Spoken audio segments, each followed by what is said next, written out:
Hey, what's going on, hunters and huntresses? And welcome to the top 5 things that I wish I knew when I started Monster Hunter Wilds. You crying?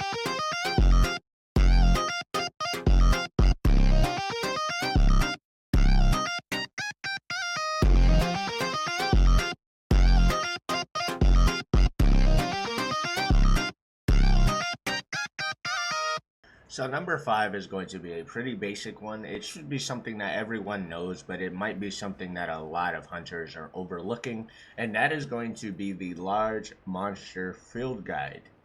If you didn't know, this actually has a lot of useful information like what weak points to target, what's breakable, what status effects, the recommended elemental attack. But what a lot of people don't know is that this is not the only element that monsters are weak to. If you come to the second tab and press triangle on PlayStation, Y on Xbox, or in my case, X on a Switch controller, it'll show you every element that the monster is weak to. It'll show you which one is better via it being 2-star or 3-star. And if it's 1-star, it's an okay element to use. So Thunder on this one, all around, besides its forelegs, are a pretty good element to use. Chotacabra is also weak to water in certain areas, fire in certain areas, and ice all around. Dragon, no, wouldn't be a good boss. If we go to Quematrice, same thing. It'll show you everything that it's weak to. Same thing here. So just remember, Hunter's Field Guide, page 2 is going to be for the elements, and then page 3 is going to be for the status effects. Now also keep this in mind. 1-star is okay, 2-star is good, 3-star is excellent. So stun weapons like hammers or hunting horns would be really good on Lala. Really, really good. Okay, so tip number 2 is going to involve this little guy right here. If you guys didn't know, and if you were wondering, how do I get more pop-up camps? On your map, they do look like little picket signs that are very, very easy to spot. But if you do miss them and you are missing a lot of pop-up camps, just come to this guy right here. And when you talk to him, it'll allow you to either remove pop-up camps or edit pop-up camps, right? So save changes because we don't want to do any of that. But if we can remove a camp, but then we'll be able to add a camp. And I believe if you go to a base and it has them there, like in the plains, you'll be able to add camps to any locale you want, which is fantastic. So always keep that in mind. Now, they do cost skill points, but you should be at a lot by now. I don't know where everyone is at in the game. I am currently AR 118. I have been playing every single day nonstop. This game is very, very fun. All right. So, tip number 3 is going to be a map tip. Now, let's say you need a certain ore, or you gotta fight a certain monster to get a certain piece, right?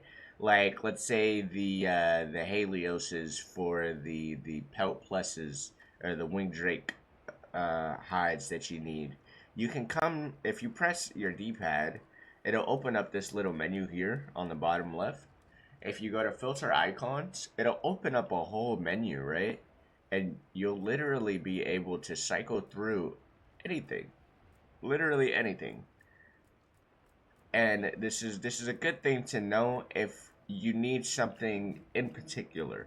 Now, if you don't use this. But if you do, like let's say you need some adamant seeds, or you need some parashrooms for some shock traps, or you need to mine, or you need to quickly cycle through bone piles, because once you do this, you can easily bam, your scout flies will go to it, and then you can just use your sacred to go ahead and run to it if you need be. So it shows honey, dragonberries, dung. It pretty much shows you everything on the map, even all the question mark things that you need, which is great. It'll show you every trap so you can learn where all the traps are at on the map. And just using the filter it's honestly saved me a lot of time. It really, really has. It cuts down going out and actually looking for everything. It's cut that time down in half. So just keep that in mind because that's something that I did not know. Alrighty. Now, tip number 4 is going to be a sacred tip. Now, when you start a quest, right, and you're just running along and stuff like that, it's going to tell you, hey, my sacred has supplies. And majority of hunters overlook this. Now, if anyone's played Rise or you've played World or any other Monster Hunter like that, when you do a quest, they usually have the chest you can go to get the extra supplies that you need. That's not the case in this game. That is actually what your sacred is for. So when you're running along on your sacred and they tell you, oh hey, your sacred has supplies in his pouch, you're gonna go ahead and press left on the D-pad. See how it tells me no supplies right now? So basically, when you press left on the D-pad, it will bring up a menu like sort of like this, but it'll have an extra menu like this on the bottom. And it'll be what your sacred is holding for you to take. And it could be first aids, it can be rations, it could be hot, cold drinks, it could be no berries, antidotes, you know, just things in particular that you would need for a certain monster, which is fantastic. And lastly, tip number 5. This is something I recently picked up on. Did not realize you can do this, and I feel slow, but it's okay. This is going to be a base tip when you're in your tent. Something I did not know. If a lot of people didn't know as well, don't feel bad because you are not alone. When you come into your tent and you go to the barbecue menu, you can rest, right? And when you rest, you can change the season, which would be either plenty, fallow, or inclemency.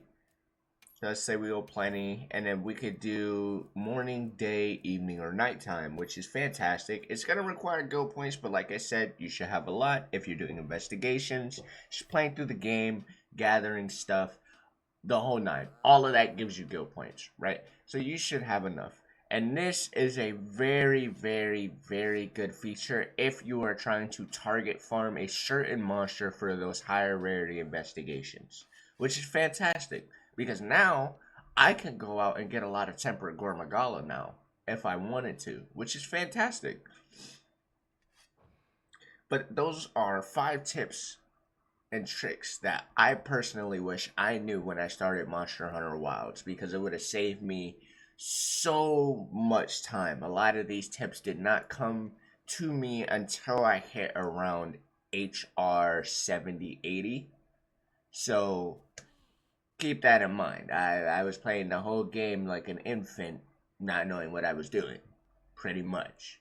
But it's okay, because now we're here, and we're doing great. But if you guys enjoyed the video, please drop a like, go ahead and subscribe if you're new, turn on that bell notification so you never miss an upload, leave a comment if you have any other tips or tricks, and yeah, I appreciate your time. Thank you. Just remember, I love you all. I'm running for my life, so hurry up and write all my tracks. The road that I bled, no wasted, sharpen up.